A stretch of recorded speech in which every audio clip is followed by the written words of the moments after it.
Struggling with matted carpet? Then this is the video for you.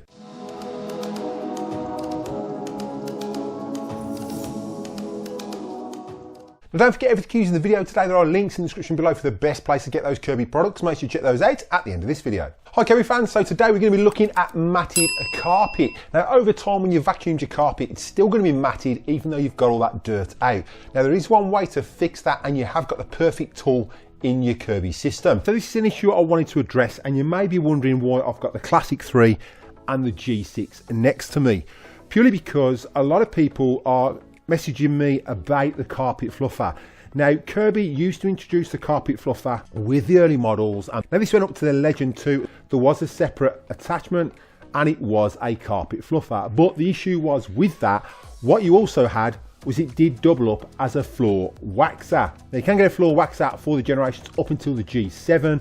I have got a floor waxer system and it does use the same brush roll as what's in this one. Now the reason Kirby changed it, people were using the Carpet Fluffer slash floor buffer for waxing their floors. Now if you're waxing your floors, you're still going to have a residue of wax on there, and what was happening was when people were using it to fluff up their carpet, they were covering the carpets in wax, hence the shampoo wouldn't touch any stains and you couldn't get the wax off it. So what Kirby did is they changed the design with the Generation series from the Generation 3 onwards, and I'll show you what the difference is.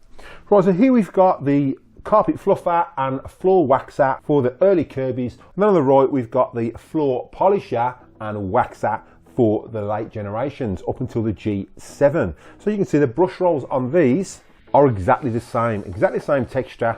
They are purely for waxing, not for fluffing those carpets. Now I've jumped over to the G6 shampoo system, and as you can see on the back of here it does say Carpet Fluffer Shield. Now with the G system onwards up until the Century 2, Kirby kept this system and there is a Carpet Fluffer included. What you won't realise, and what a lot of people don't realise, is the brush roll for your shampoo system comes out of there. Drop that out of there. There's no belt on this one at the moment. What you do is slot that into your fluffer unit, obviously with a belt on, flip that over, turn it round, and then slot that in there, and that is your Carpet Fluffer. You'd wind your belt on, connect it to the Kirby, and then I'll demonstrate how you use it. Now, if you're going to be using the Carpet Fluffer, you can't use it on a dry carpet. You need to shampoo the carpet first. Obviously, because when you're vacuuming with your carpet and the dirt's in there, it's getting pushed in and it's pushing that pile down. You want to bring that back up, but if we just comb it and then we walk on it, it's going to drop down again. So first up, you want to shampoo your carpet. After you've shampooed your carpet, then you're going to set up the floor napper. You want to re-nap this carpet before it dries, so it can dry with it literally standing up as opposed to it just laying flat. So I found the best way to demonstrate the carpet napper is to show you a quick shampoo and then how to set the Carpet Fluffer up and bring that pole back on a sculptured carpet. Right, so we'll start with the corner of the mat. What I'm going to show you is your pile. So when we run our 2p piece across there, this should pull our pile up and you can see the piles. You know, it's pretty reasonable. I can get my fingers in there and it just works, and it's just like new. Fantastic, because the dog hasn't walked on that part and obviously it's been vacuumed with the Kirby.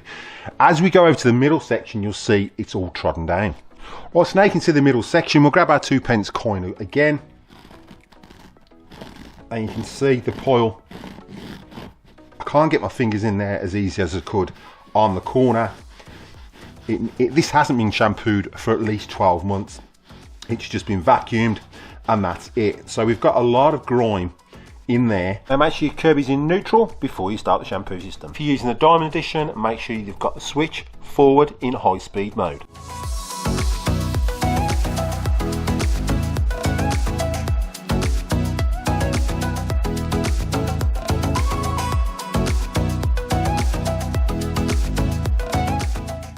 Well, so make sure you've washed out your shampoo system and it's fully dry, because you're going to store this away and you don't want it getting mouldy, and obviously you've got metal on the older system, so you don't want that going rusty. And all you're going to do is push this brush roll out like so. You can see it's nice and clean, nice and dry. Set that to one side. Now what you've got here is your fluffer bar, or fluffer shield should I call it. So you're going to open that like that, put that upside down. Now you've got a small end and a big end. So unlike the Avalir, there are a big end and a small end on these. So it has to go the correct way around. So small side there, slot that in there, put your belt in the middle. Then all we do is grab our Kirby head. So this is the part that's come off the shampooer. slot that in there like so, and then just wind on that belt. Now with your Kirby, just slot your head on as normal, and then we're going to turn it green to green. You can see that's turned, and we're going to whack this all the way down.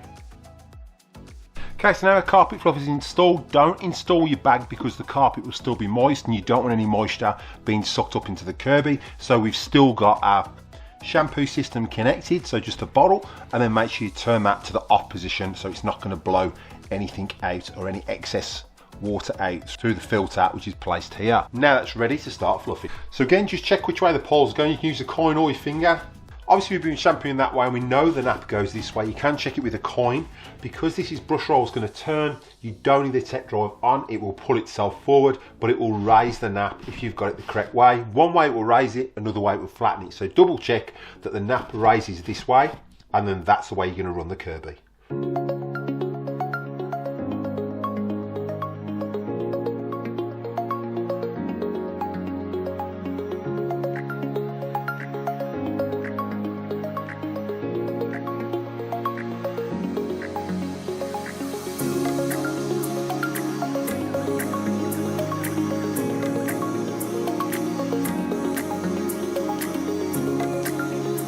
Right, so you can see our carpet fluff has brought that nap up, and you can see all the sculpture. There is a few stains on there. I have got a video on a product that Kirby use for spot stain removing. Obviously the shampoo system works really well. It does clean the carpet, but for those stubborn stains you will need to use some spot remover. But the Kirby shampoo will remove coffee and curry stains. Well, don't forget everything used in the video today. There are links in the description below for the best place to get those Kirby products. Make sure you check those out at the end of this video. Right, so I just like a quick tutorial on the carpet fluffer and the comparison and the issues some people have. Now for those of you who want to know how to set up your Kirby shampoo system, check out this video next. And for those of you struggling with servicing that Kirby, check out this video next. So happy cleaning, thanks for watching, and I'll catch you in the next one.